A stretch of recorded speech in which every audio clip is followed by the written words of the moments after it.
ہماری اگلی منزل ڈبری ٹاپ تھی۔ دن ڈھلنے کے بعد میرے ساتھی جنگل میں سستانا چاہتے تھے، لیکن میں نے ان کی اس تجویز سے اتفاق نہ کیا، کیونکہ ہم نے ابھی بہت ہی کم فاصلہ طے کیا تھا اور ہمارے پاس راشن کی مقدار کم ہوتی جا رہی تھی۔ چنانچہ میں نے اندازہ لگا لیا کہ جب تک ہم اپنے سفر میں روزانہ نسبتاً زیادہ فاصلہ نہ طے کریں، ہم منزل پر نہیں پہنچ سکیں گے اور راستے میں ہی مر کھپ جائیں گے۔ میرا نام ہے صنم شہزادی اور آپ سن رہے ہیں سری نگر جیل سے فرار کی کہانی۔ ہم اپنے ساتھ خورد و نوش کا سامان صرف 4 دن کا لے کر چلے تھے، جس میں سے 2 دن کی خوراک خرچ ہو چکی تھی۔ چنانچہ برف پر ستاروں کے کرنوں سے پیدا ہونے والی روشنی میں ہم نے چوٹی کی جانب اپنا سفر جاری رکھا۔ تقریباً 2 بجے شب ہم ڈبری ٹاپ سے 1000 گز کے فاصلے پر رہ گئے۔ یہاں پر ایک چھوٹا سا میدان تھا جس میں کوئی درخت وغیرہ نہ تھا۔ خوش قسمتی سے یہاں بھی ہمیں بہک میں بنا ہوا ایک کوٹھا مل گیا۔ ہم اس میں داخل ہوئے، کھانا پکایا اور کھانے کے بعد آرام کی غرض سے سو گئے۔ 19 دسمبر 1968 صبح کی پہلی کرن کے ساتھ ہم نے اپنا سامان اٹھایا، کوٹھے کو خیر آباد کہا اور بلندی کی طرف سفر جاری رکھا۔ ہم ڈبری ٹاپ پر پہنچے تو سورج چمک رہا تھا اور ہمارے سامنے دور دور تک پھیلی ہوئی برف پوش چوٹیاں چاندی کی طرح چمک رہی تھی۔ ڈبری ٹاپ عبور کرنے کے بعد ہم ایک سطح مرتفع میں آ گئے۔ ایسی جگہ کو کشمیری زبان میں سنگر مال کہتے ہیں۔ صبح 10 بجے کا وقت تھا۔ ہم ایسے مقام پر تھے جہاں سے تھوڑی دور اور جانے کے بعد وادی ہماری نظروں سے اوجھل ہو جاتی۔ ہم یہاں تھوڑی دیر کے لیے رک گئے۔ میں نے وادی پر ایک آخری نگاہ ڈالی۔ سورج ہمارے سر پر تھا، لیکن جب میں نے وادی پر نظر ڈالی مجھے وہاں کچھ نظر نہ آیا، کیونکہ اس مقام سے ہزاروں فٹ نیچے گہرے بادلوں نے سارے علاقے کو ڈھانپ رکھا تھا۔ ان کی وجہ سے میں اپنی اس دل فریب اور حسین وادی کو ایک نظر نہ دیکھ سکا، جس کی آزادی کے لیے میں نے اپنے آپ کو جان جوکھم میں ڈالا تھا۔ ہم سطح مرتفع سے آگے روانہ ہوئے۔ اب جو سفر درپیش تھا اس میں کہیں ڈھلوانے تھیں، کہیں چھوٹی موٹی چوٹیاں اور کہیں چٹانوں پر سے گزرنا تھا۔ خوش قسمتی سے یہ سارا علاقہ دھوپ کی براہ راست زد میں تھا۔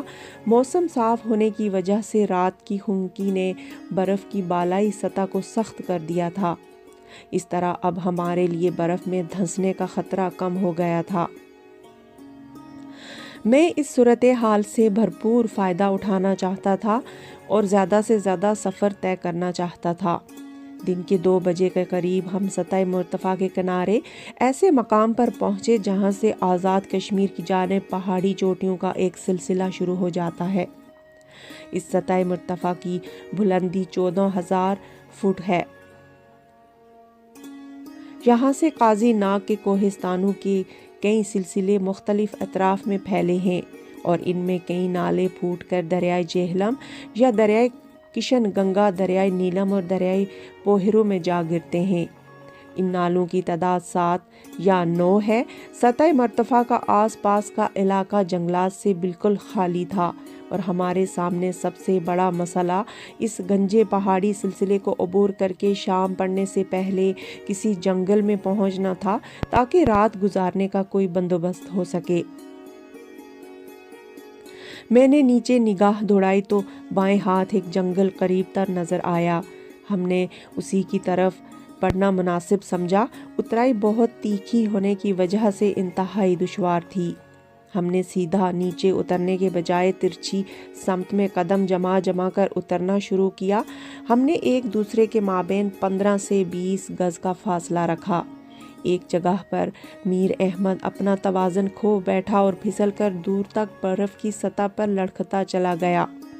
مجھے وہ منظر اب تک یاد ہے۔ میں اپنی بھاری لاٹھی کو برف کے اندر دبا کر اس کے سہارے خود ایک چٹان کی مانند کھڑا ہو گیا تاکہ میر احمد کو سہارا دے سکوں، جو کہ میرے پیچھے لڑکتا چلا آ رہا تھا۔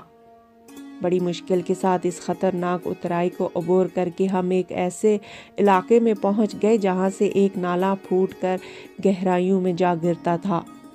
نالے کے کنارے کنارے تیز رفتار سے ہم جنگل کی طرف بڑھنے لگے۔ کچھ فاصلہ طے کرنے کے بعد ہم نے ایک کوٹھا تلاش کر لیا۔ شام پڑ چکی تھی۔ جب ہم قریب پہنچے تو ہم نے دیکھا کہ یہ کوٹھا دراصل ایک سرحدی چوکی ہے جو ان دنوں سرما کی وجہ سے خالی چھوڑی گئی تھی۔ ہم نے چوکی کی تلاشی لی۔ اس میں ہندی میں لکھے ہوئے چند خطوط اور ڈالڈا کے خالی ڈبوں کے سوا کچھ نہ ملا۔ تاہم اس سے یہ اندازہ ہو گیا کہ یہ بھارتی فوج کی چوکی ہے اور اب ہم حد متارکہ جنگ کے قریب آ چکے ہیں۔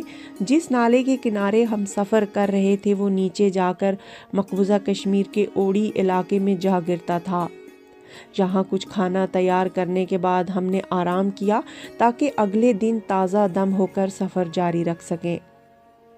20 دسمبر 1968 اگلی صبح ہم نے نالے کو چھوڑ کر مغرب کی جانب پہاڑ کی تیکھی ڈھلوان پر چڑھنا شروع کیا۔ یہ چڑھائی بھی خاصی مشقت طلب تھی۔ ایک ایک قدم پاؤں جما کر برف میں راستہ بنانا پڑتا تھا اور یہ کام ہم باری باری آگے ہو کر کرتے رہے۔ سارے دن کی محنت شاقہ کے باوجود ہم اس روز پہاڑ کی چوٹی پر نہ پہنچ سکے۔ پہاڑی سفر میں بارہا ایسا ہوتا ہے کہ آپ تھکا دینے والے سفر کے بعد ایک چوٹی پر پہنچ جاتے ہیں تو آگے ایک اور چوٹی سر نکالے کھڑی ہوتی ہے اور یوں یکے بعد دیگرے کتنی ہی چوٹیاں آخری چوٹی سمجھ کر سر کرنی پڑتی ہیں۔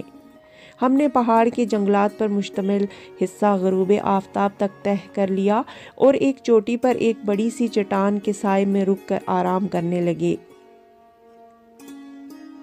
ہم نے بھوج پتر کا ایک پودا کاٹ کر آگ جلانے کا بندوبست کیا۔ بھوج پتر کی چھال ہلکے بھورے رنگ کے بہت عمدہ اور صاف کاغذ کی تہوں جیسی بنی ہوتی ہے۔ ہمارے پاس راشن قریب الاختتام تھا، چنانچہ ہم نے بچے کھچے چاول، ستو اور چائے کی پتی ایک ساتھ ابال کر اس میں نمک ڈال دیا اور اس طرح جو وہ سفر کی تھکان کی وجہ سے ہمارے لیے نعمت غیر مرتکبہ سے کم نہ تھا۔ اگرچہ ہم نے آگ جلا رکھی تھی لیکن شدت کی سردی کی وجہ سے ہم سو نہ سکے۔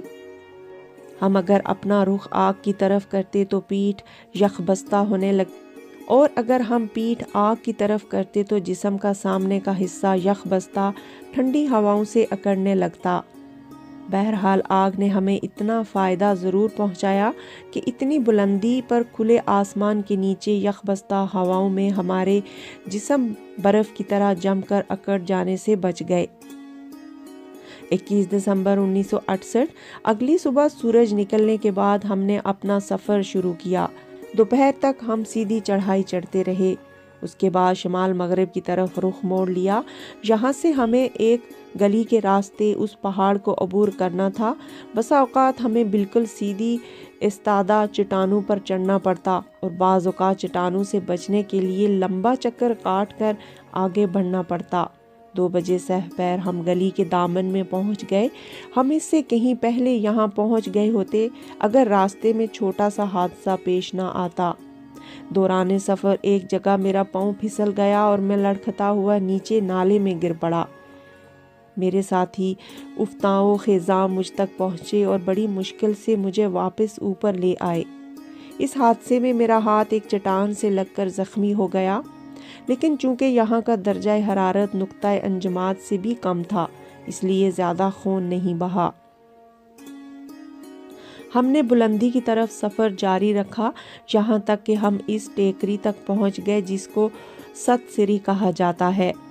یہاں سے 7 نالے پھوٹتے ہیں جو بعد میں پھیل کر کچھ تو آزاد کشمیر میں چلے جاتے ہیں اور کچھ مقبوضہ کشمیر میں۔ ٹیکری پر پہنچ کر ہمیں ایک اور سطح مرتفع کو عبور کرنا۔ اب ہمیں ایک ڈھلوان درپیش تھی جسے آزاد کشمیر میں چھمب نالہ کے نام سے پکارا جاتا ہے۔